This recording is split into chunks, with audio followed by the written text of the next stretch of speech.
جو آیت کریمہ میں نے تلاوت کی ہے، میں اس آیت کریمہ کو دوبارہ پڑھ رہا ہوں۔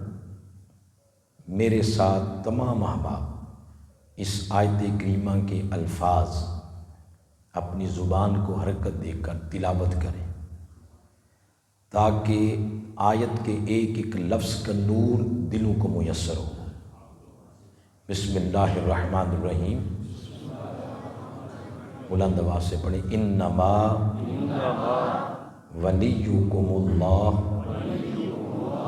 ورسولہ والذین آمنوا الذین یقیمون الصلاۃ ویؤتون الزکاۃ وہم راکعون۔ اب اسی آیت پہ خطاب کرنا ہے، اس لیے آپ کو پڑھائی ہے، کچھ نہ کچھ آپ کو اس کے الفاظ یاد رہیں گے۔ اللہ پاک نے یوں بات ارشاد فرمائی، حرف حصر کے ساتھ آیت کا آغاز ہوا۔ فرمایا بے شک تمہارا مددگار، بے شک تمہارا حقیقی مددگار اور دوست اللہ اور اس کا رسول ہے۔ والذین، اور وہ لوگ بھی، آمنو جو ایمان لائے۔ کون سے ایمان والے؟ اب ان ایمان والوں میں سے بھی کچھ کی تخصیص کر دی۔ فرمایا وہ ایمان والے جن کے اندر 3 خوبیاں پائی جائیں۔ نمبر 1، یقیمون الصلاۃ، وہ نماز قائم کرتے ہیں، ویؤتون الزکاۃ، اور فریضہ زکوٰۃ ادا کرتے ہیں، وہم راکعون، اور اللہ کے حضور عاجزی سے جھکنے والے ہیں۔ یہ 3 اوصاف جن میں پائے جائیں، فرمایا وہ بھی تمہارے ولی ہیں۔ سبحان اللہ۔ ایک لفظ آیت کریمہ میں بیان ہوا ہے، لفظ ولی، نسبتیں اس کی 3 ہو گئی۔ فرمایا اللہ ولی ہے، اس کا رسول ولی ہے، اور وہ ایمان والے بھی ولی جن کے اندر یہ 3 خوبیاں پائی جائیں۔ عام طور پر لفظ ولی کا معنی یہ کیا جاتا ہے دوست، یا معنی کیا جاتا ہے مددگار۔ اللہ کے مددگار ہونے میں کسی کو شک ہے؟ اللہ کے رسول کے مددگار ہونے میں کسی کو شک ہے؟ تیسری بات فرمائی کہ ایمان والے بھی ولی ہیں، ایمان والے بھی، یعنی وہ بھی مددگار ہے۔ یہ اس کا عام ایک معنی کیا جاتا ہے۔ ویسے لفظ ولی کے اور بھی بے شمار معنی ہیں، مثلا اس کا معنی نگہبان بھی ہے، لفظ ولی کا معنی وارث بھی ہے، لفظ ولی کا معنی محافظ بھی ہے۔ آپ سنتے ہوں گے جب جنازہ پڑھایا جاتا ہے تو جنازہ پڑھانے والے جو بھی ہوں، علامہ صاحب، امام صاحب، پیر صاحب، جو بھی، وہ پبلک کی طرف منہ کر کے پوچھتے ہیں، پہلی صف میں کھڑے لوگوں سے پوچھتے ہیں کہ اس میت کے ولی وارث کی طرف سے اجازت ہے؟ تو وہاں پر یہ لفظ ولی بولا جاتا ہے۔ مطلب یہ ہوتا ہے کہ اس میت کے ورثاء کی طرف سے اجازت ہے، تو ولی کا معنی وارث ہے۔ اسی طرح جب نکاح خان نکاح پڑھاتا ہے تو پوچھتا ہے کہ دلہن کا ولی کون ہے؟ مطلب یہ ہوتا ہے کہ دلہن کس کی کفالت میں ہے، تو اس کا معنی کفیل بھی ہے، لفظ ولی کا معنی کفیل بھی ہے۔ اسی طرح ایک آپ جملہ سنتے ہوں گے ولی عہد، سنتے ہیں نا ولی عہد، اس کا معنی ہے عہد کا حاکم، وقت کا بادشاہ، اس کا یہ بھی معنی ہے۔ ایک بڑا خاص معروف معنی جو ہر صاحب ذوق اور صاحب کیفیت کی زبان پہ ہوتا ہے وہ ہے مشکل کشا۔ کیا؟ مشکل کشا۔ اب آپ دیکھ لیں، میں نے گنے تو نہیں ہیں، تقریباً یہ کوئی 7-8 معنی ہو گئے، 6-7-8 معانی ہو گئے، لفظ ایک ہے اور معانی بے شمار ہو گئے۔ ایسے لفظ کو تفسیر کی زبان میں کہتے ہیں کثیر المعانی لفظ، لفظ ایک اور معانی کثیر۔ جب ایک ہی لفظ کے بہت سارے معنی ہو جائیں اس وقت پھر قرآن پاک کو پڑھنے والا کس معنی کا انتخاب کرے؟ کیا جو جی میں آئے انتخاب کر لے؟ اس پر پھر علماء نے ایک اصول لکھا ہے، جب ایک ہی لفظ کے بے شمار معانی ہو جائیں تو پھر اس آیت کریمہ کا شان نزول پڑھتے ہیں کہ وہ آیت کب اتری ہے۔ کیا پڑھتے ہیں؟ شان نزول۔ جب شان نزول پڑھیں گے ضرور اس کے شان نزول میں کوئی نہ کوئی واقعہ ہوگا، وہ واقعہ بتائے گا کہ آیت کیوں آئی، کیا ضرورت تھی جس کے پیش نظر اس آیت کو اللہ نے اپنے محبوب کے سینے کی زینت بنایا۔ جب وہ واقعہ پڑھتے ہیں اس واقعہ کا جو نفس مضمون ہوتا ہے وہ خود بخود اس لفظ کا معنی متعین کر دیتا ہے۔ اب آئیں اسی اصول کو مد نظر رکھتے ہوئے اس آیت کریمہ کا شان نزول پڑھتے ہیں۔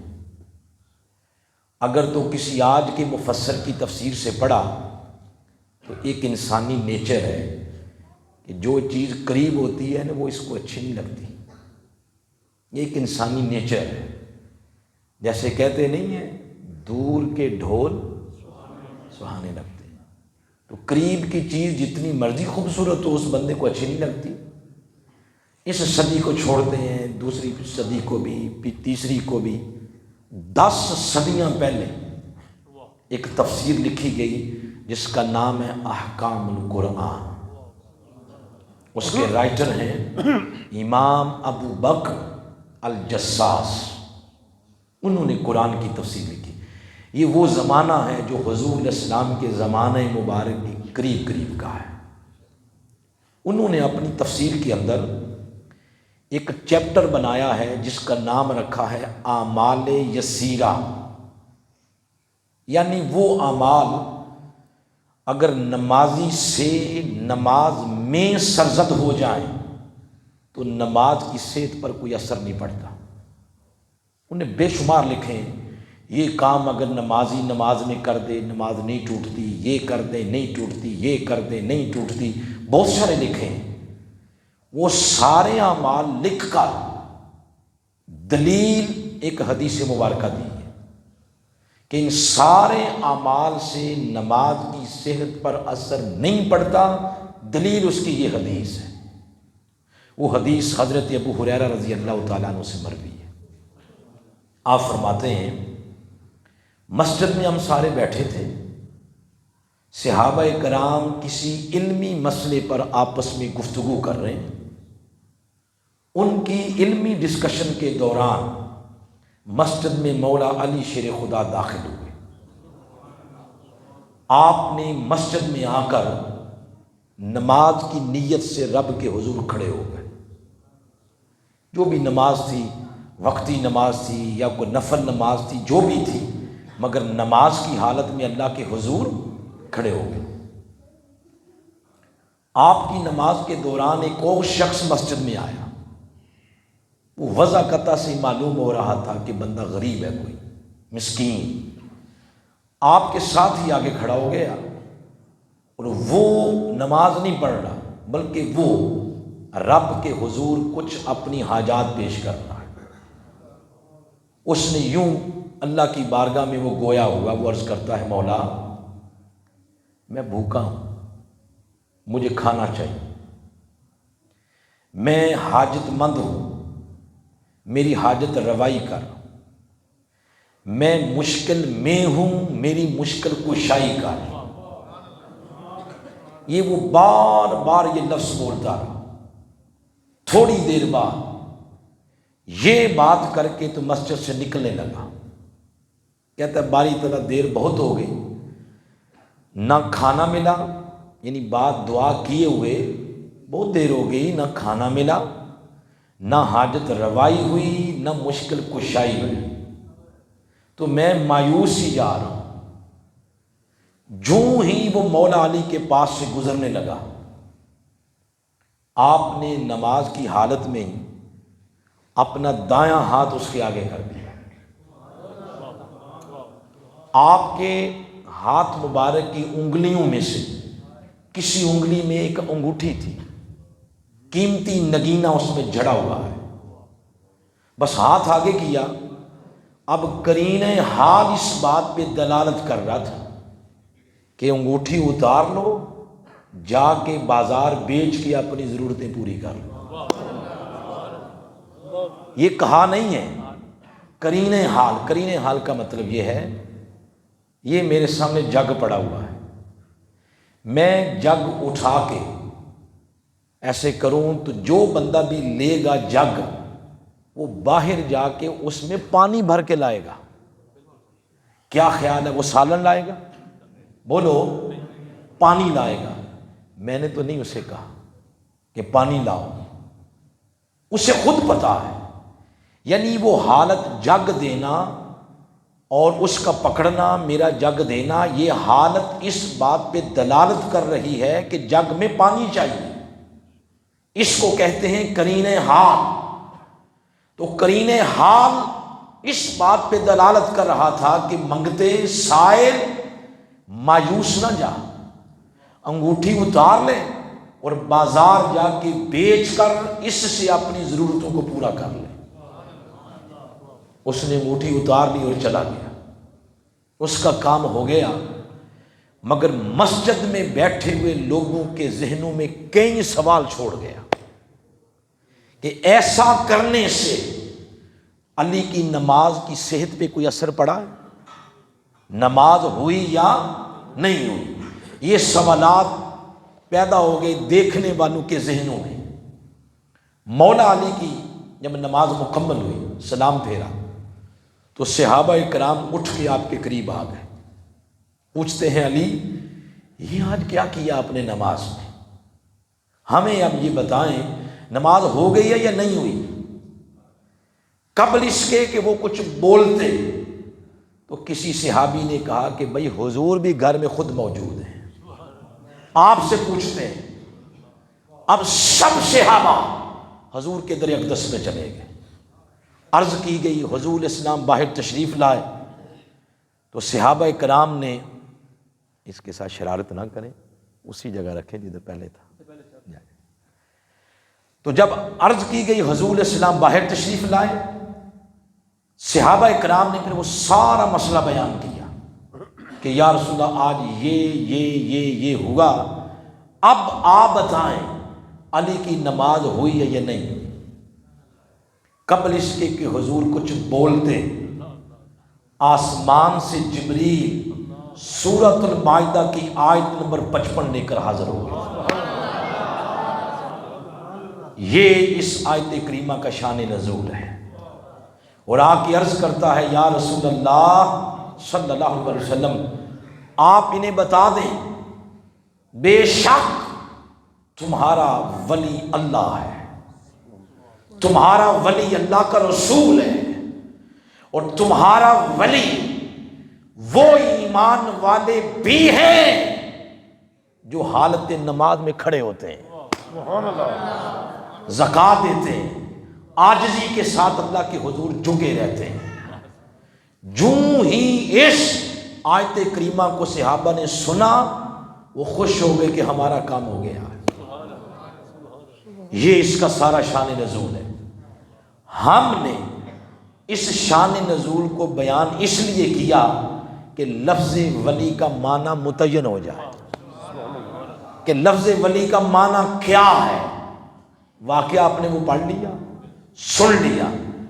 وہ بندہ اللہ کی بارگاہ میں عرض کر رہا ہے مولا میری حاجت روائی کر، مولا میری مشکل کشائی کر۔ اس کی مشکل کشائی ہو گئی، پتہ یہ چلا لفظ ولی کا معنی متعین ہو گیا۔ ولی اس کو کہتے ہیں جو مشکل میں مبتلا بندے کی مشکل کشائی کرتا ہے، جو مشکل میں مبتلا بندے کی کیا کرتا ہے؟ مشکل کشائی۔ اب آپ اس کو مولا علی کی مناسبت سے دیکھیں، مولا علی کی مناسبت سے آیت جب اتر آئی تو اس لفظ ولی کا انسانوں میں سے، ایمان والوں میں سے سب سے پہلا مصداق کون بنا؟ سب سے پہلا مصداق جو حالت نماز میں اس وقت مسجد میں کھڑا تھا وہ مولا علی شیر خدا کی ذات ہے۔ وہ مشکل کشا بن گئے، بولے کیا بن گئے؟ مشکل کشا بن۔ یہ جو لفظ ہے نا مولا علی کی مناسبت سے ذہن قبول نہ کرے یا معدہ دھواں مارنا شروع کر دے، ساتھ پھر اینٹی بائیوٹک ہوتی ہے نا، یہ حدیث سنیں، بڑی مشہور حدیث ہے۔ آقا علیہ السلام نے فرمایا جو شخص اس دنیا میں کسی بندے کی ایک مشکل دور کرے، رب روز قیامت 100 مشکلیں اس کی دور کرے گا۔ سبحان اللہ۔ یہ جو مشکل دور کرنا ہے میں بھی کر سکتا ہوں، آپ بھی کر سکتے ہیں، علامہ صاحب کر سکتے ہیں، آپ سارے کر سکتے ہیں۔ جو شخص کسی مسلمان بھائی کی مشکل دور کرے گا وہ مشکل کشا ہے۔ جب میری باری آئے تو میں بڑا خوش ہو جاؤں کہ میں بھی مشکل کشا ہوں، علامہ صاحب کی باری آئی تو خوش ہو جائیں کہ میں بھی مشکل کشا ہوں۔ کیا خیال ہے علی کے بارے میں؟ علی اس آیت کریمہ کا سب سے پہلا مصداق ہے۔ روئے زمین پر اس آیت کے اترتے وقت جس شخص نے کسی کی مشکل کشائی کی وہ حسنین کے بابا علی کی ذات ہے۔ یہاں پر ایک سوال پیدا ہوتا ہے، کوئی یہ شخص کہہ دے جان دے جی یہ کیا باتیں کر رہے ہیں، وہ نماز پڑھ رہے تھے، انہیں کیسے پتا چلا ہے کہ سائل آ گیا؟ ہم نے پوچھا کیوں؟ دلیل یہ دی کہ ہم نے تو ایک واقعہ پڑھا ہے کہ ایک جنگ میں تیر لگا تھا پنڈلی میں، مولا علی کو بہت گہرا چلا گیا، جو ہی کھینچتے تھے تو درد ہوتا، تو بالآخر فیصلہ ہوا کہ رہنے دیا گیا۔ جب آپ نماز میں پہنچے تو کسی نے آگے بڑھ کے بڑے آرام سے نکال دیا۔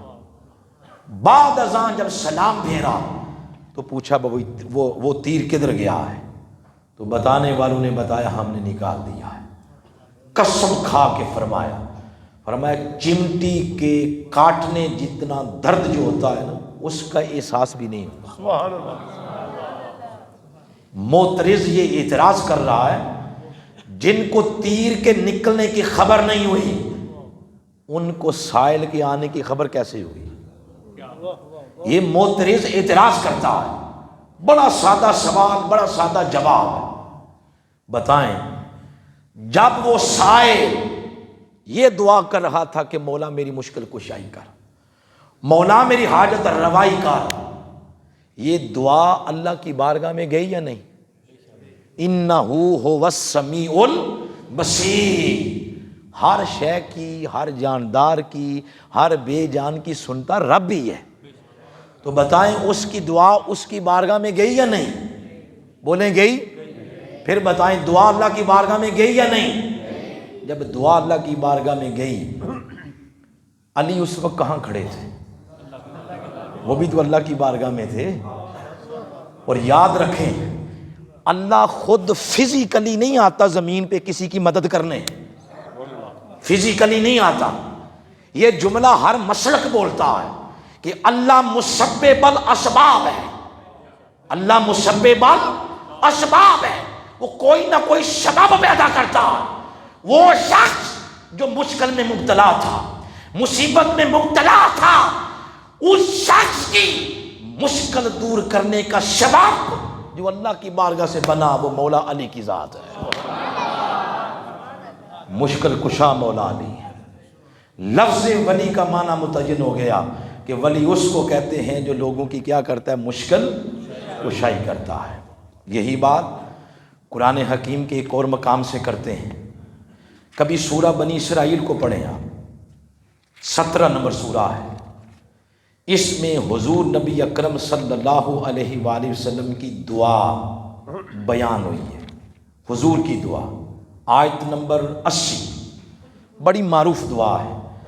آپ نے یوں عرض کی اللہ کی بارگاہ میں، باری تعالیٰ وَقُلْ رَبِّ أَدْخِلْنِي مُدْخَلَ صِدْقٍ وَأَخْرِجْنِي مُخْرَجَ صِدْقٍ وَاجْعَلْ لِي مِن لَّدُنْكَ سُلْطَانًا نَصِيرًا۔ سورہ بنی اسرائیل کی آیت نمبر 80 ہے۔ اس کا پہلا حصہ ذوق کے لیے سنا رہا ہوں، صرف ذوق کے لیے۔ ہمارے حاجی صاحب ادھر بیٹھے ہیں تو مجھے یہ بتایا گیا ہے کہ حاجی صاحب نے حضور اسلام کے میلاد کے لیے کیا کیا نہیں کیا، ان کی نظر یہ بات کر رہا ہوں۔ پہلا حصہ، حضور اسلام نے یوں عرض کیا کہ باری تعالیٰ مجھے تو نے جہاں بھی داخل کرنا ہے سچ کے ساتھ داخل کر، جہاں سے نکالنا ہے مجھے سچ کے ساتھ نکال۔ یہ آیت کریمہ ہجرت مدینہ کے موقع پہ آئی ہے۔ حضور ایک شہر سے نکل رہے تھے اور دوسرے شہر میں جا رہے ہیں۔ جس شہر میں جا رہے تھے وہ مدینہ پاک ہے۔ شہد سے زیادہ میٹھی زبان استعمال کر کے بولیں نا ذرا، مدینہ پاک، پھر بولیں اس شہر میں داخل ہو رہے ہیں، اور جس سے حضور نکل رہے ہیں وہ مکہ پاک ہے۔ یہاں دیکھیں ترتیب کیا آئی، ترتیب یہ ہے کہ جس شہر میں داخل ہونا ہے اس کا ذکر پہلے ہے، اور جس سے نکل رہے ہیں اس کا ذکر بعد میں ہے۔ یعنی مدینہ پاک کا ذکر پہلے اور مکہ کا ذکر بعد میں۔ کوئی پوچھے کیوں؟ ترتیب تو یہ ہونی چاہیے تھی کہ جس سے پہلے نکل رہے ہیں اس کا ذکر پہلے، اور جس میں جا رہے ہیں اس کا ذکر بعد میں۔ میرے شیخ نے ایک کتاب لکھی ہے، حضور شیخ الاسلام ڈاکٹر محمد طاہر القادری مدد العالی، اس کتاب کا نام ہے فضائل حرمین شریفین۔ پہلا حصہ مکہ پاک کی فضیلت پہ، دوسرا حصہ مدینہ پاک کی فضیلت پہ۔ مدینہ پاک کی فضیلت میں یہ آیت کوٹ کی ہے، اور آپ نے دو توجیحات پیش کی کہ مدینہ کا ذکر پہلے کیوں ہے۔ پہلی توجیہ یہ کہ مکہ والوں نے جب حضور اسلام پر مکی زندگی اجیرن کر دی، اور انہوں نے اپنے تائیں کوشش کی کہ ان پر زمین تنگ کر دی جائے، انہوں نے اپنے تائیں کوشش کی۔ اب دن رات جب آقا صحابہ کرام کو دیکھتے کہ یہ مصیبتیں برداشت کر رہے ہیں، ان پر تکلیفوں کے پہاڑ ٹوٹ رہے ہیں، تو حضور کے قلب اطہر میں ایک خواہش نے جنم لیا، کاش مولا مجھے خود فرما دے کہ محبوب آپ مدینہ ہجرت کر جائیں۔ تو مدینہ جانا حضور کی چاہت تھی، مدینہ جانا حضور کی کیا تھی؟ بولو نا، چاہت۔ تو مدینہ حضور کی چاہت ہے، مدینہ حضور کی آرزو ہے، مدینہ حضور کی تمنا ہے۔ جب رب نے اس بات کا ذکر قرآن میں کیا تو چاہت مصطفیٰ کا ذکر پہلے کیا، اور حضور کی چاہت کا نام مدینہ پاک ہے۔ ایک توجیہ یہ ہے، اور دوسری توجیہ یہ ہے کہ مکہ سے جدائی کا غم بھی تھا نا، کیونکہ آپ کے امی ابو کا شہر، ابا و اجداد کا شہر، اس میں کعبہ ہے، اس میں حتیم ہے، صفا مروہ ہے، 70 انبیاء کرام کے مزارات مطاف کے نیچے ہیں، تو یہاں سے جدائی کا غم بھی تھا۔ اب بلا تشبیہ و بلا مثال، جیسے چھوٹے بچے وہ کوئی چیز پکڑ لیں اور والدین یہ دیکھیں کہ یہ چیز اس کے ہاتھ میں نہیں ہونی چاہیے، تو والدین وہ چیز لینا چاہیں تو سیانے والدین کیا کرتے ہیں، پہلے ایک چیز دیتے ہیں کہ یہ لے لو، اب وہ دے دو۔ جب وہ بچہ ایک چیز لیتا ہے اس کو پانے کی خوشی میں جانے والے کا غم بھول جاتا ہے۔ اب مکہ پاک سے جدائی تھے اور مدینہ حضور جا رہے ہیں، پہلے مدینہ کا ذکر کیا تاکہ مدینہ کا سنتے ہی محبوب خوش ہو جائے، اور بعد میں مکہ کا ذکر کیا تاکہ مکہ کی جدائی کا غم محبوب بھول جائے۔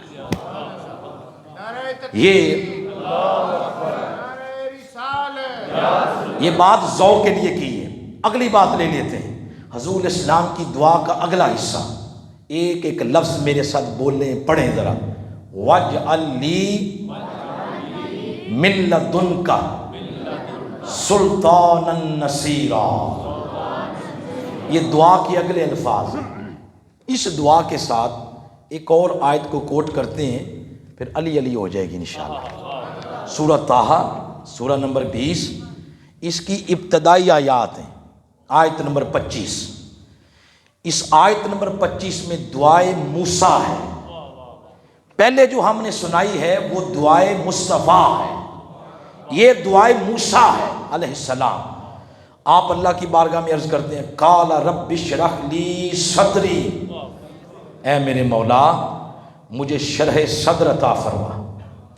پھر عرض دیکھیں میں موضوع سے ہٹا نہیں ہوں، لفظ ولی کا معنی بیان ہوا ہے مشکل کشا، اس آیت سے بھی ہم نے وہی نکالنا ہے، میں موضوع سے نہیں ہٹا۔ میں آگے پھر بیان ہوا وَيَسِّرْ لِي أَمْرِي، اے میرے مولا میرا کار رسالت مشکل ہے، یہ ذرا آسان فرما۔ رب نے فرمایا موسیٰ میں نے تیری دعا کو قبول کر لیا، کوئی اور بھی ہے؟ عرض کیا مولا وَاحْلُلْ عُقْدَةً مِّن لِّسَانِي، میری زبان کی گرہ کھول میرے مولا۔ فرمایا تیری دعا قبول ہوگی، اور عرض کیا یفقہوا قولی، میرے مالک مجھے قوت بیان دے، میں بات کروں، میری بات کا لفظ لفظ لوگوں کے دلوں میں تیر کی طرح اترتا چلا جا۔ فرمایا تیری یہ دعا بھی قبول ہو گئی۔ آگے لفظ آ گئے، موسیٰ عرض کرتے ہیں وَاجْعَلْ لِي، یہ لفظ پہلی آیت میں آئے ہیں نا، یہاں بھی آ گئے، وَاجْعَلْ لِي وَزِيرًا مِّنْ أَهْلِي، مولا میرا ایک وزیر بنا، ایک ہیلپر، ایک سپورٹر بنا، میرے گھر سے ہونا چاہیے وہ، من اہلی میرے گھر سے۔ نام بھی بتا دیا، کہا ہارون، نام اس کا کیا؟ ہارون، رشتہ بھی بتا دیا، فرمایا اخی میرا کیا لگتا ہے؟ بھائی، اشدد بہی ازری، اس کے ساتھ میری کمر کو مضبوط کر، میرے معاملات میں اس کو شریک کر، پھر میں اور ہارون ہم دونوں مل کر کہ نسبحک کثیرا، تیری عبادت کا حق ادا کر دیں گے۔ یہ ساری دعائیں موسیٰ ہے، وہ دعائیں مصطفیٰ ہے۔ ان دعاؤں میں فرق کیا ہے؟ پہلا فرق، دونوں آیتیں سن لی آپ نے، پہلا فرق یہ ہے موسیٰ علیہ السلام کی دعا شروع ہوئی جس لفظ سے، وہ لفظ ہے قال، بولیں ذرا، حضور کی دعا شروع ہوئی جس لفظ سے وہ ہے کل، بولیں کل، ادھر ہے قال، ادھر ہے کل، ادھر کال کا قائل موسیٰ ہے، ادھر کل کا قائل خدا ہے۔ کال موسیٰ نے کہا، کل مصطفیٰ نے نہیں، خدا نے کہا۔ اس کا مطلب یہ ہے پورا قرآن پڑھ لیں، جہاں جہاں بھی جس نبی کی کوئی گزارش پڑھیں گے جو اس نے اللہ کی بارگاہ میں کی، اس کی گزارش، اس کی دعا کالا سے شروع ہوتی ہے۔ کالا کا معنی ہے اس نبی نے کہا، صرف حضور ہی ایسے ہیں جن کی دعا کل سے شروع ہوئی۔ کل کا معنی یہ نہیں مصطفیٰ نے کہا، کل کا معنی ہے خدا نے کہا۔ مطلب یہ ہے سارے نبی جب اللہ سے مانگے اپنی مرضی سے مانگے، اور مصطفیٰ جب بھی مانگے تو اللہ کی مرضی سے مانگتے ہیں۔ حضور اللہ کی مرضی کے بغیر کبھی لب نہیں کھولتے۔ کبھی سورہ نجم کو پڑھیں آپ، اس کے اندر یہ بات بالکل مطلع صاف کر دیا، فرمایا کیسے ہے وہ آیت؟ وما ينطق عن الهوى ان هو الا وحی یوحی۔ لوگو میرا حبیب اس وقت تک کلام ہی نہیں کرتا جب تک اس کی زبان سے نکلنے والے لفظ پہ وحی کی مہر نہ لگا دی جائے۔ تو حضور یہ پہلا فرق ہو گیا، موسیٰ نے دعا مانگی اپنی مرضی سے اور حضور نے دعا مانگی کس کی مرضی سے؟ اللہ کی مرضی سے۔ دوسرا فرق اس میں کیا ہے؟ بڑا واضح فرق ہے۔ اس میں عرض کیا آقا علیہ السلام نے عرض کیا وجعل لی، موسیٰ علیہ السلام نے بھی عرض کیا وجعل لی، یہاں لفظ مل گئے۔ موسیٰ نے بھی عرض کیا مولا میرے لیے بنا، حضور نے بھی عرض کیا مولا میرے لیے بنا۔ پوچھا موسیٰ بتا تیرے لیے کیا بناؤں؟ عرض کیا وزیرا، مولا میرا ایک وزیر بنا۔ اللہ سے پوچھا، اللہ نے حضور سے پوچھا مصطفیٰ کیا بناؤ؟ عرض کیا سلطان نصیرا، مولا میں وزیر نہیں مانگتا، میں نصیر مانگتا۔ موسیٰ نے مانگا وزیر، مصطفیٰ اللہ نے عطا کیا ہارون، مصطفیٰ نے مانگا نصیر، اللہ نے عطا کیا مولا علی شیر خدا۔ فرق یہ ہے کہ موسیٰ نے جب مانگا وزیر تو عرض کیا من اہلی، مولا میرے گھر سے ہونا چاہیے، ہارون نام ہے اس کا، میرا بھائی لگتا ہے۔ آقا نے نہیں عرض کیا کہ مولا وجعل لی من اہلی سلطان نصیرا، نہیں، یوں عرض کیا وجعل لی من لدنکا، مولا جو میرا نصیر ہو وہ میرے گھر سے نہیں، وہ تیرے گھر سے ہونا چاہیے۔ من لدنکا، مولا اپنے گھر سے عطا فرما۔ یہ اشارہ تھا کہ وہ جو تیرے گھر میں پیدا ہوا ہے اس کو میرا نصیر بنا، وہ جو تیرے گھر میں پیدا ہوا اس کو میرا کیا بنا؟ نصیر۔ مولا علی کی کعبۃ اللہ میں ولادت کی وجہ سے کہا جاتا ہے مولود کعبہ۔ کئی لوگوں کے ذہن میں یہ بات سن کے آتی ہے کہ اس سے علی کی شان بڑھ گئی، نہیں، اس سے علی کی شان نہیں بڑھی۔ کعبہ میں مولا علی پیدا ہوئے، علی کی شان نہیں بڑھی۔ کعبہ میں علی پیدا ہوئے، علی کی وجہ سے کعبے کی شان بڑھ گئی ہے۔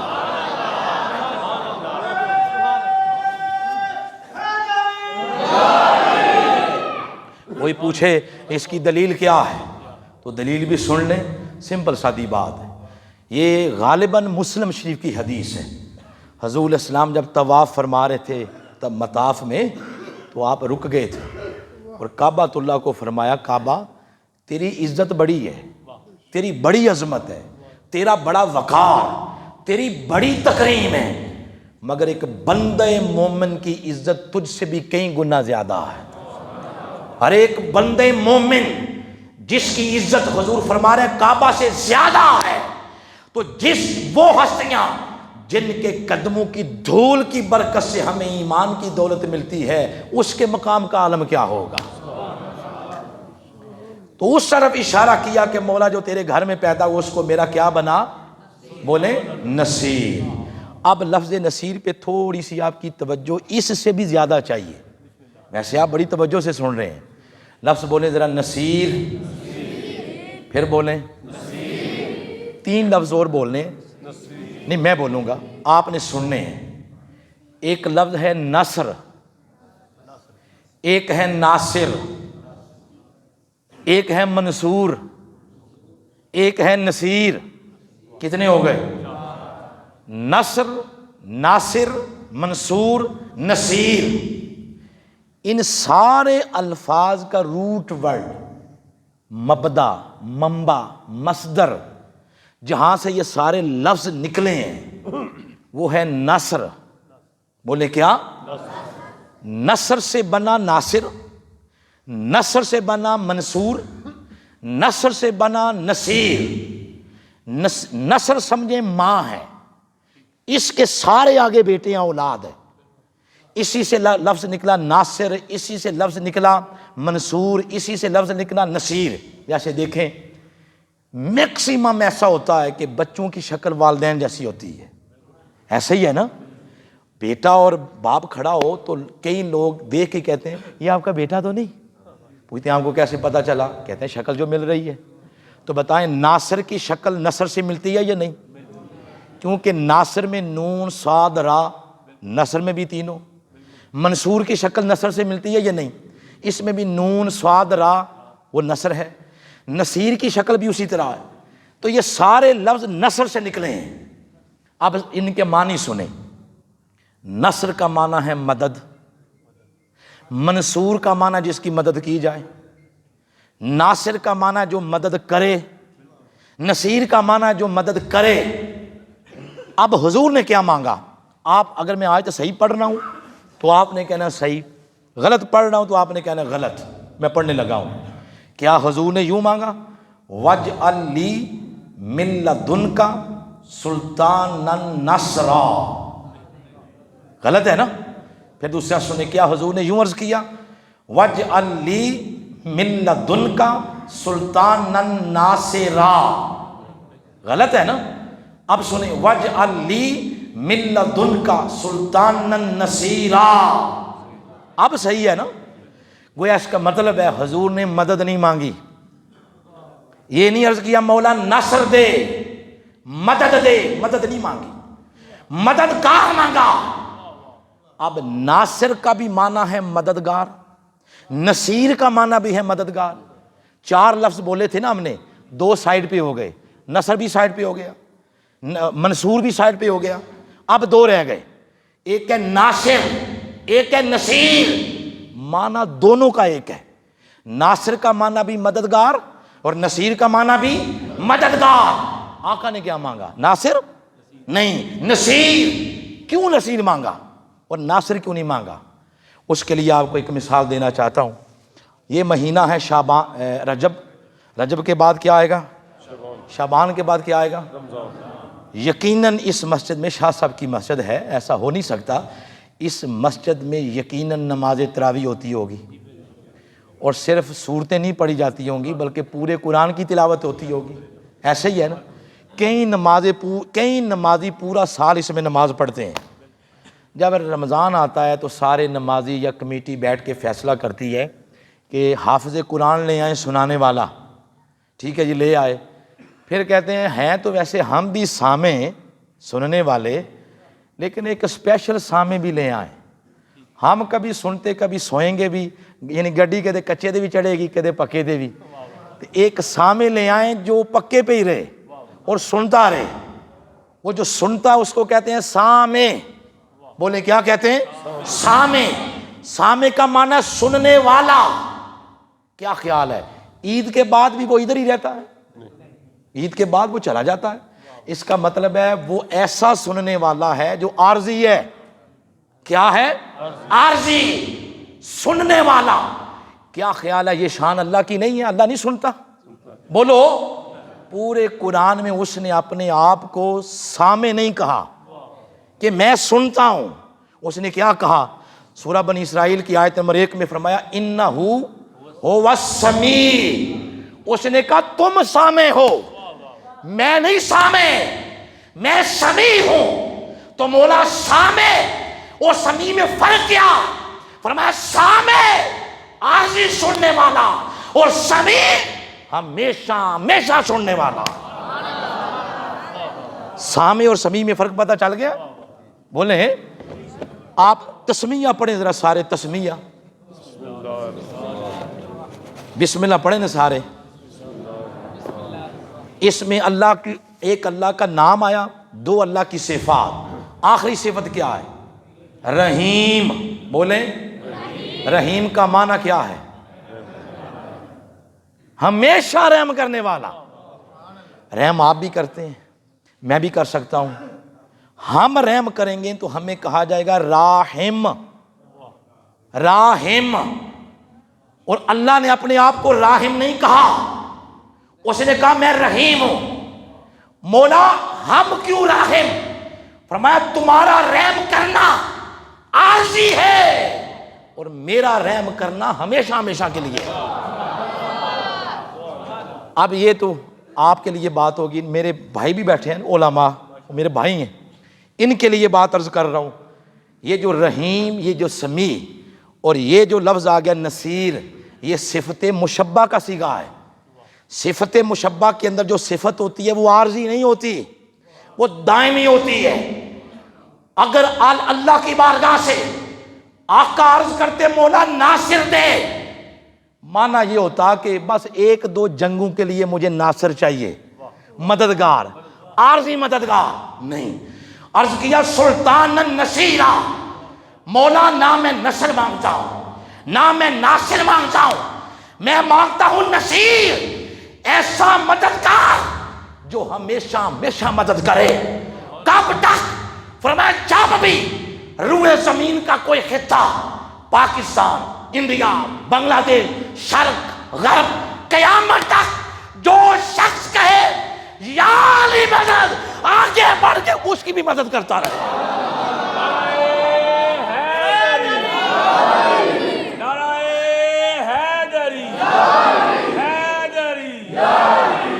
پھر بولیں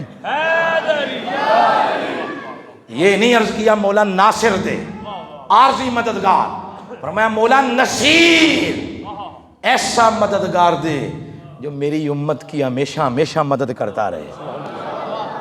ہر کوئی انکار تو نہیں کرے گا، کہیں ذوق والے بھی ہوں گے وہ کہیں گے یا علی مدد، تو ان کی بھی مدد کرتا رہے. تو نصیر مانگا ہے، ناصر نہیں مانگا. اب آذرو علم جو میں بات کرنے لگوں نا، اب آذرو علم، جیسے میں نے کہا نا نصیر صفت مشبہ کا صیغہ ہے. آذرو علم تو اس بات کا کوئی بھی انکار نہیں کرے گا. آذرو بغض اور حسد کوئی انکار کرتا ہے تو اس کا علاج آج تک کسی فیکٹری میں ایجاد نہیں ہوا.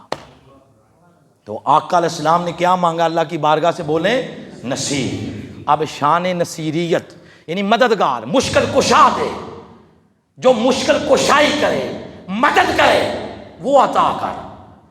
تو اب مولا علی کی شان نصیریت کی کوئی دو چار باتیں سن لیں. ہر جنگ کے ہیرو مولا علی ہیں. جو جنگیں ہوئی ہیں نا 83، 84، 85 اختلاف کے ساتھ جتنی بھی ہیں، وہ جنگیں جن کو غزوہ کہتے ہیں، جن میں حضور علیہ السلام فزیکلی آپ شریک ہوئے، وہ تقریباً یہی ہیں 83، 84، 85 اتنی جنگیں ہیں. تو ان جنگوں میں مولا علی بھی شریک ہوئے. ہر جنگ کے ہیرو مولا علی بنے. میں آپ کو پہلی جنگ کی بات کرتا ہوں، جنگ بدر. کون سی جنگ ہے؟ جنگ بدر. ادھر تھے 313 ایمان والے، ادھر کتنے تھے؟ 1000. بعض صحابہ کرام نے یہ جب جملے بولے تو آقا علیہ السلام نے یہاں تک بھی عرض کیا مولا یہ ہیں مٹھی بھر، اگر آج ختم ہو گئے نا تیرا نام نہیں کوئی روئے زمین پر لے گا، ان کی مدد کر. کئی صحابہ کرام پریشان بھی تھے. پھر وہ جو مکے والے تھے بے شک کافر، مگر ان کے اندر غیرت اتنی تھی کہ وہ جب آمنے سامنے ہوئے تو انہوں نے کہا یہ انصار بھیج دیے آپ نے، ہمارے مقابلے میں ان کو بھیجو جو مکے سے آئے ہیں، ان کو بھیجو، ہم ان سے لڑنا چاہتے ہیں. جنگ مولا علی گئے، حضرت عبیدہ گئے، اور تیسرے کون تھے؟ حضرت سیدنا امیر حمزہ رضی اللہ تعالیٰ عنہ. یہ 3 لوگ گئے. پھر وہ بھی سارا جب مرحلہ ہو گیا، جنگ لڑی گئی، جنگ جیتی گئی. حضور علیہ السلام جب سائٹ پہ جا کے نماز پڑھنے لگے تو جبریل آ گئے، آ کے عرض کرتے ہیں حضور مبارک قبول کیجئے، آپ جنگ جیت گئے، مبارک قبول کیجئے. حضور آج بڑے بڑے لوگوں کی تلواروں نے بڑے بڑے جوہر دکھائے ہیں، آج صحابہ کی تلواروں نے بڑے جوہر دکھائے ہیں، مگر آقا لا فتح الا علی، لا سیف الا ذوالفقار. اے آقا جو جوہر علی کی تلوار نے دکھائے ہیں اس کے کیا ہی کہنے ہیں، علی کی تلوار کے کیا ہی کہنے ہیں. اگر شان نصیریت آپ قرآن سے ڈائریکٹ پڑھنا چاہیں تو کبھی آپ 33 نمبر سورہ کھول لیں، اس کا نام ہے سورہ احزاب. اس کی ابتدائی آیات میں اللہ پاک نے اشارتاً جنگ خندق کی بات کی ہے. خندق سمجھتے ہیں نا آپ اپنی زبان میں نالا کہہ لیں اس کو. بہت گہرا، بہت چوڑا، بہت لمبا وہ نالا کھودا گیا، خندق کھودی گئی، آج بھی اس کے آثار مدینہ پاک میں ہیں۔ تو جو کافر اس کو عبور کرنے کی کوشش کرتا کہ اس کو عبور کر کے جائیں اور سامنے مسلمانوں سے لڑیں، وہ اس خندق میں گر جاتا، ہڈی پسلی ٹوٹ جاتی۔ تو مسلمانوں کی جو خواتین جنگ میں شریک تھیں نا، وہی 2-4 پتھر مارتی اور اس کا کچوبہ نکال دیتی۔ کوئی کافر بھی عبور کرنے میں کامیاب نہ ہوا۔ ایک کافر کا نام ہے عمر بن عبد ود، اس کے بارے میں ایسے ہی مشہور کر رکھا تھا انہوں نے کہ 1000 بندہ بھی اس کے مقابلے میں ہو، یہ اکیلے ہی کافی ہے۔ وہ خندق عبور کرنے میں کامیاب ہو گیا اور مسلمانوں کے لشکر کے سامنے جا کے کھڑا ہو گیا اور للکارا۔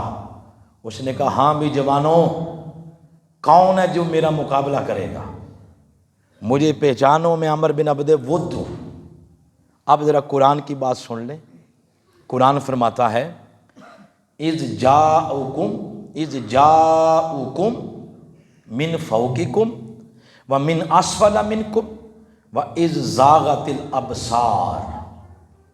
اس بدبخت کافر کو سامنے دیکھ کر قرآن پاک فرما رہا ہے لشکر اسلام کی آنکھیں پھر گئیں، آنکھیں سفید ہو گئیں، پورے لشکر پر خاموشی طاری ہو گئی، سناٹا طاری ہو گیا، کوئی شخص اس کافر کے مقابلے میں نہ کھڑا ہوا، سناٹا طاری ہو گیا۔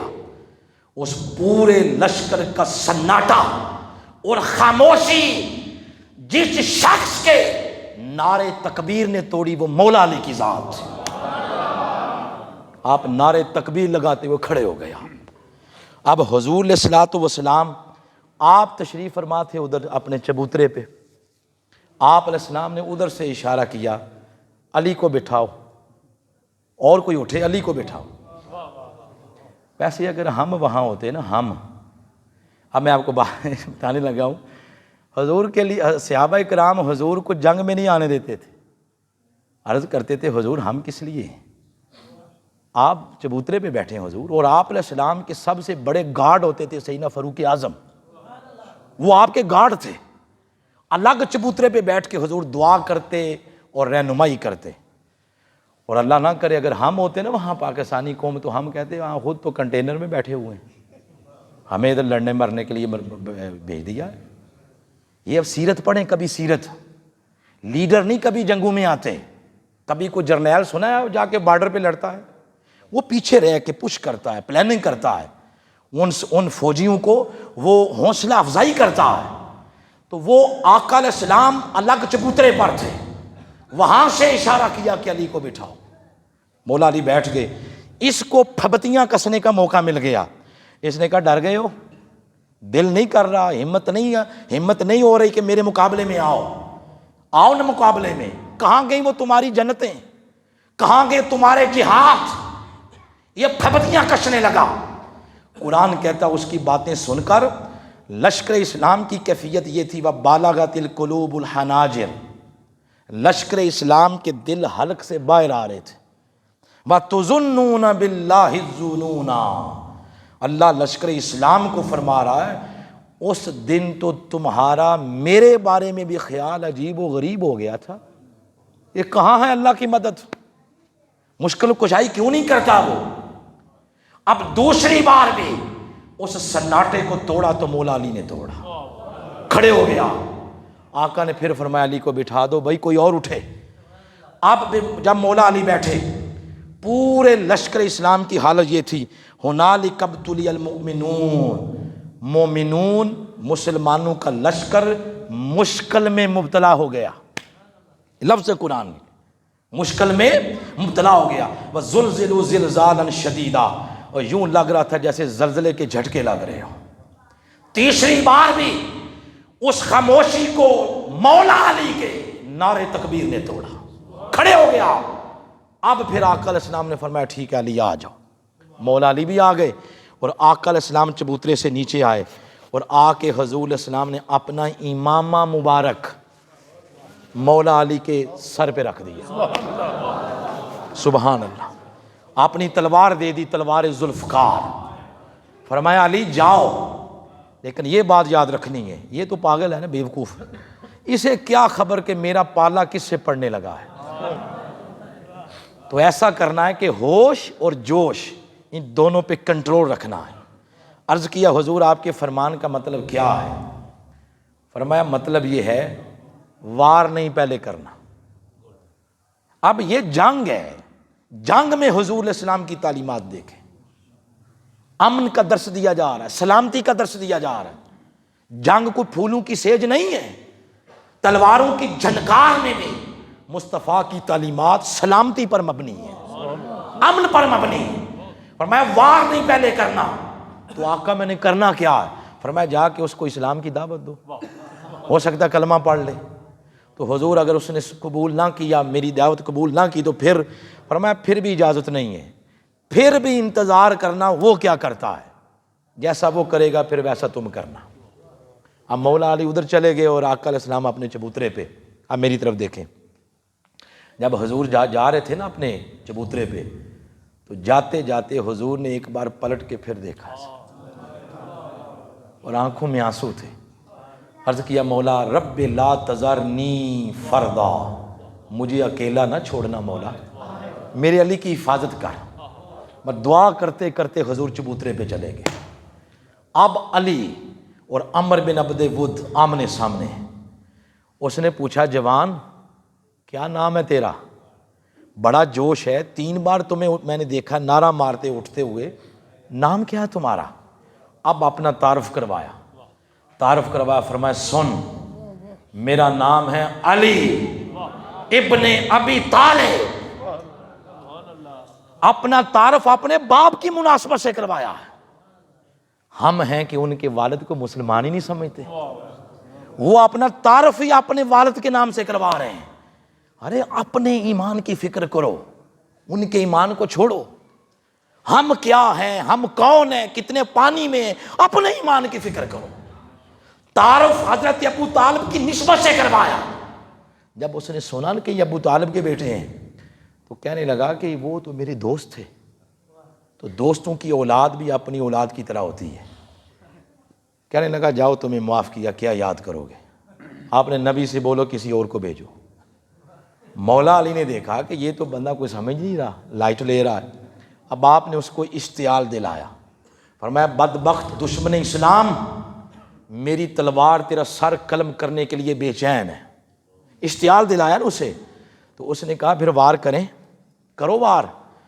فرمایا میں وار کبھی پہلے نہیں کرتا، میں نے کبھی آج تک وار نہیں پہلے کیا، تجھے سب سے پہلے دعوت ہے اسلام قبول کر۔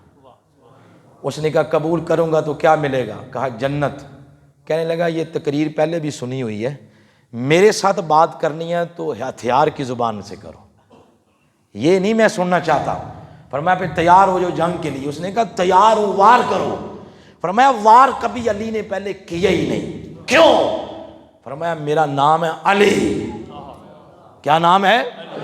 کریں نا ذرا 4 دفعہ علی، بولیں پھر بولیں پھر بولیں۔ فرمایا میرا نام ہے علی، علی کسی پہ کر دے وار، مد مقابل دوبارہ زمین سے زندہ اٹھ نہیں سکتا۔ جا تجھے موقع دیتا ہوں، وار کر۔ اب اس کو جوش آ گیا، اس نے پھر وار کرنے شروع کیے اور مولا علی اپنی تلوار اور ڈھال پہ روکتے گئے۔ اور یہ بھی روایات میں آتا ہے تلوار کی نکر لگی یہاں پہ پیشانی مبارک پہ، اس کا نشان موجود تھا اپنی آپ کی پیشانی مبارک پہ۔ جب دونوں پہلوان گتھم گتھا ہوئے تو گرد اڑی، غبار مٹی اڑی، اور گرد و غبار کے اڑنے سے ایک تجسس کی کیفیت کریٹ ہو گئی۔ یعنی کافر ایسے ایسے دیکھ رہے ہیں کہ ہمارا پہلوان کون ہے، اور صحابہ کرام ایسے ایسے دیکھ رہے ہیں علی کون ہے۔ گرد و غبار اٹھے، اس گرد و غبار سے اچانک آواز آئی اللہ اکبر، علی کی آواز آئی۔ آقا اپنی جگہ سے کھڑے ہو گئے، فرمایا صحابہ مبارک ہو، علی جنگ جیت چکا ہے۔ آقا علی نظر نہیں آ رہا۔ فرمایا آواز نہیں سنی؟ علی نے تکبیر پڑھ دی ہے، اور علی جب تکبیر پڑھتے مکے مقابل زندہ زمین سے اٹھ نہیں سکتا۔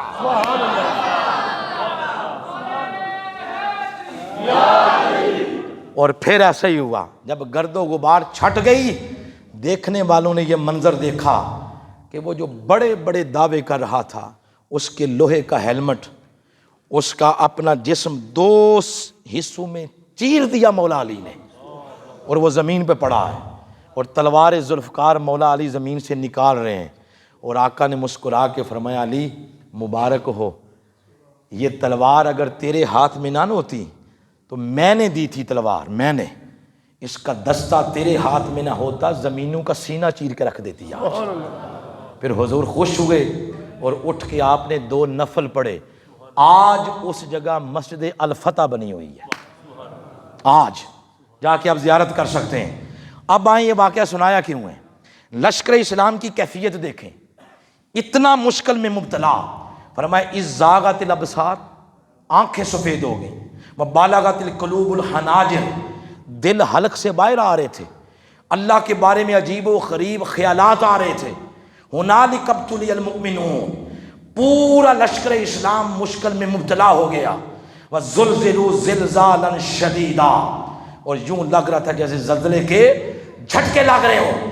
اس ساری کیفیت سے اس لشکر کو جس شخص نے آگے بڑھ کے باہر نکالا، اس کا نام مشکل کشا مولا علی کی ذات ہے۔ ارے کوئی جنگ ایسی نہیں جس میں مشکل کشا نہیں مولا علی۔ میں نے یہ کہا تھا کہ نصیر کا معنی ہمیشہ ہمیشہ مدد کرنے والا ہے، صفت مشبہ کا یہ صیغہ ہے، تو بعد از وصال بھی مولا علی مشکل کشا ہے، بعد از وصال بھی۔ بڑی اہم ایک بات سنانا چاہتا ہوں آپ کو، آپ کے وصال کے بارے میں روایات ویسے بے شمار ہیں، اس میں اختلاف ہے، اور یہ جو حضور نے فرمایا میری امت کے علماء کا اختلاف وہ رحمت کا باعث ہے، تو کبھی سوچا وہ رحمت کا باعث کیوں ہے؟ وہ رحمت کا باعث اس لیے ہے کہ کسی مسئلے میں علماء کی رائے بدل جائے، ایک نہ رہے، عوام کے لیے سہولت ہوتی ہے جس پہ مرضی عمل کر لیں، اس لیے کہا کہ اختلاف رحمت کا باعث ہے۔ تو آپ کے وصال کے بارے میں روایات مختلف ہیں، ان میں سے ایک یہ بھی سن لیں، وہ یہ جب مولا علی کے وصال کا وقت آیا تو آپ نے شہزادوں کو وصیت کی، حسنین کریمین کو، فرمایا میرے بیٹے حسن اور حسین زندگی ساری جنگوں میں گزر گئی ہے، زندگی ساری جہاد میں گزری، بڑے بڑے سورمے سامنے آئے مگر ٹک نہ سکے، بڑے بڑوں کے بڑے بڑے میں نے مار دیے، بڑے بڑوں کے بڑے بڑے میں نے مار دیے، کوئی شخص بھی مجھ سے بدلہ نہیں لے سکا۔ اب مجھے ڈر ہے کہ میرے وصال کے بعد لوگ حسد میں آ کے میرے قبر کی توہین نہ کریں، بے حرمتی نہ کریں، تو فرمایا ایسا کرنا میری تدفین کو خفیہ رکھنا، اور بس نسل در نسل آگے بتاتے جانا، سینہ در سینہ، اس مولا کو جب منظور ہوا تو وہ راز دنیا کے سامنے لے آئے گا۔ یہ ایک روایت یہ بھی ہے۔ اس روایت کے مطابق مولا علی کا جب وصال پاک ہوا تو نجف اشرف میں آپ کی تدفین ہوئی، خفیہ رکھی گئی۔ وقت گزر گیا، مولا علی شیر خدا، پھر امام حسن علیہ السلام، امام حسین علیہ السلام، پھر امام زین العابدین علیہ السلام، پھر امام باقر علیہ السلام، امام جعفر صادق علیہ السلام، ان کے بیٹے پھر امام موسیٰ کاظم علیہ السلام، ان کا دور آیا، اور بادشاہ وقت تھا ہارون الرشید۔ آپ سب اگر اس کی تاریخ کو پڑھیں تو ہارون الرشید کو بڑا شوق تھا شکار کھیلنے کا۔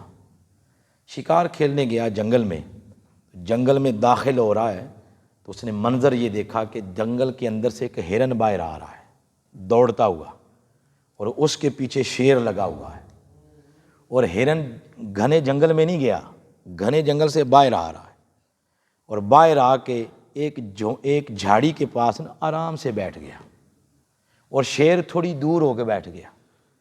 اب شیر اس انتظار میں کہ یہ یہاں سے اٹھے اور میں اس کو اچک لوں۔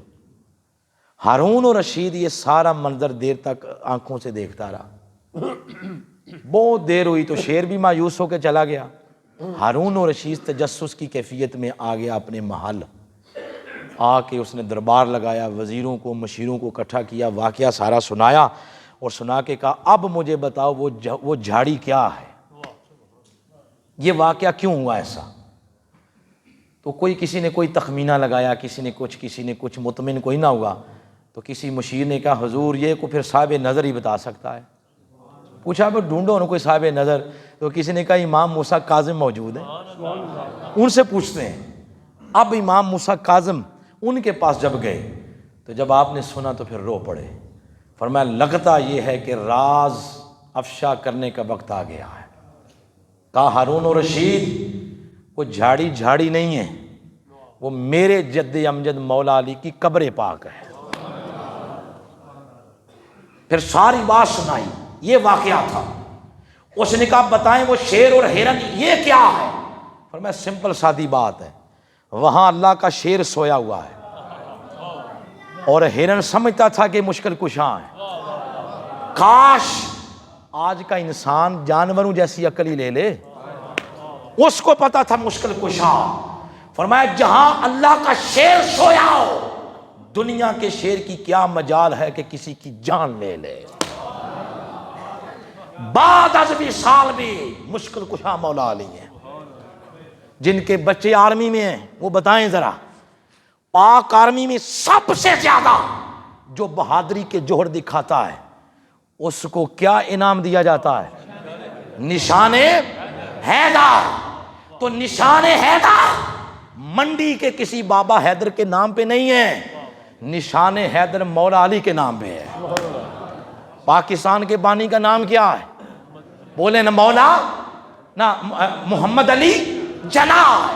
گویا پتہ یہ چلا پاکستان پر مولا علی ان کی توجہات کا سایہ ہے۔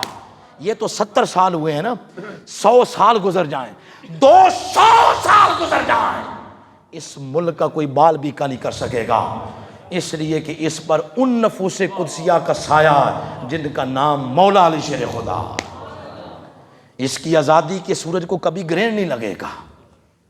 تو یہ آپ کی شان نصیریت ہے، ہر جنگ میں مولا علی مشکل کشاں ہے۔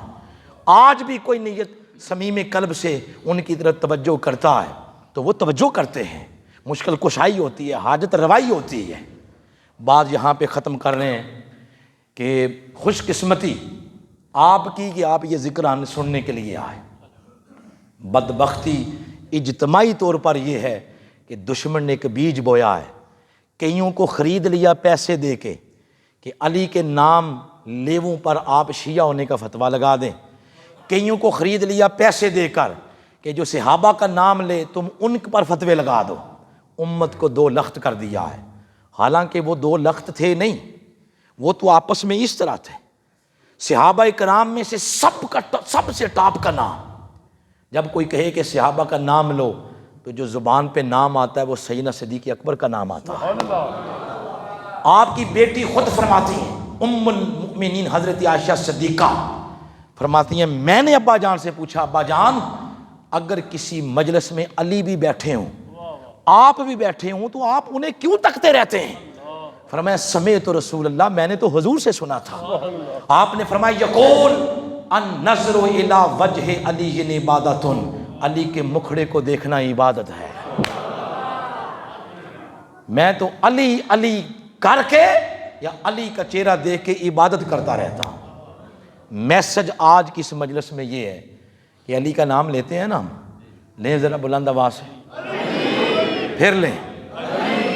بندہ نام علی کا لے اور قرآن اس کو پورا سال زیارت کو بھی نہ ملے، نام علی کا ہو اور ہمارے گھروں میں قرآن نہ کھلے، دعوی محبت اس کا مطلب ہے پھر جھوٹا ہے۔ اور ان کا اپنا تعلق کیا تھا؟ حضور علیہ السلام نے فرمایا القرآن مع علی، العلی مع القرآن، علی قرآن کے ساتھ، قرآن علی کے ساتھ۔ تو آقا یہ ساتھ کب تک ہے؟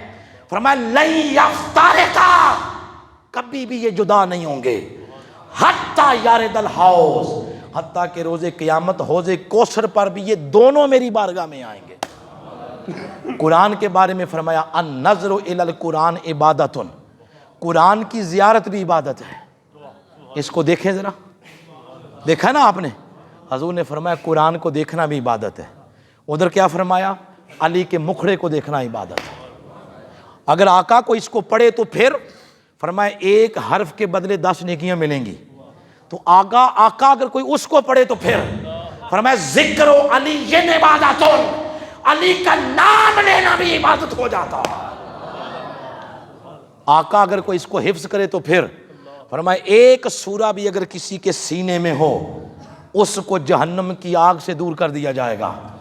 تو آقا اگر کوئی ادھر محبت کرے تو پھر فرمایا جو علی کی محبت میں مر گیا اس کو جہنم کی آگ سے دور کر دیا جائے گا. یوں جوڑ دیا ہے علی کو قرآن سے اور قرآن کو علی کے ساتھ. آؤ علی علی بھی کرو، بولیں کیا؟ علی علی بھی کرو، اور ساری زندگی کبھی بھی اس قرآن سے تعلق نہیں توڑنا. اس کے ساتھ اتنا تعلق مضبوط کر لو کہ یہ قرآن ہماری معاشرتی زندگی کا حصہ بنے، ہماری سیاسی زندگی کا حصہ بنے، ہمارے بزنس کا حصہ بنے، ہماری جاب کا حصہ بنے. اس کو غلاف میں لپیٹ کے بہت اونچا نہیں رکھنا کہ نیچے نہ اتر سکے، اس کو سائیڈ ٹیبل پر رکھیں. جو کوئی مسئلہ ہو تو اس کو کھول کے پڑھیں تاکہ ادھر علی علی کرتے جائیں، ادھر قرآن پڑھتے چلے جائیں. جنت سے پہلے یہ دنیا آپ کی جنت بن جائے. یہاں پر گفتگو ختم کرتے ہیں اس دعا کے ساتھ کہ جو آج مولا علی شیر خدا کا ذکر کیا ہے، اس ذکر کو اللہ پاک دنیا میں آخرت میں ہم سب کے لیے کامیابیوں کا ذریعہ بنا دے، اور اللہ اپنی بارگاہ کی قربت کی خیرات عطا فرمائے. یقین جانیں بالکل صحیح محسوس ہو رہا تھا کہ مولا علی کی نسبت سے کسی شہزادے کی مسجد میں بیٹھ کے ذکر ہو رہا ہے. اس سارے ذکر کا اجر مولا علی کی توسل سے دعا کرتے ہیں. شاہ صاحب کی روح کو پیش کرتے ہیں. اللہ پاک ان کی قبر پر کروڑہ رحمتوں کا نزول فرمائے. علامہ صاحب میں آپ کا شکر گزار ہوں، آپ نے مجھے یاد کیا. آج پہلی دفعہ ملاقات ہوئی ہے سب سے. میرے جتنے دائیں بائیں میرے معزز سر کے تاج علماء بیٹھے ہیں، ان کا شکریہ ہے. منہاج القرآن کے ساتھیوں کا شکریہ ہے جنہوں نے مجھے مدعو کیا. اللہ سب کو اپنی بارگاہ کی قربتیں عطا فرمائے. والسلام.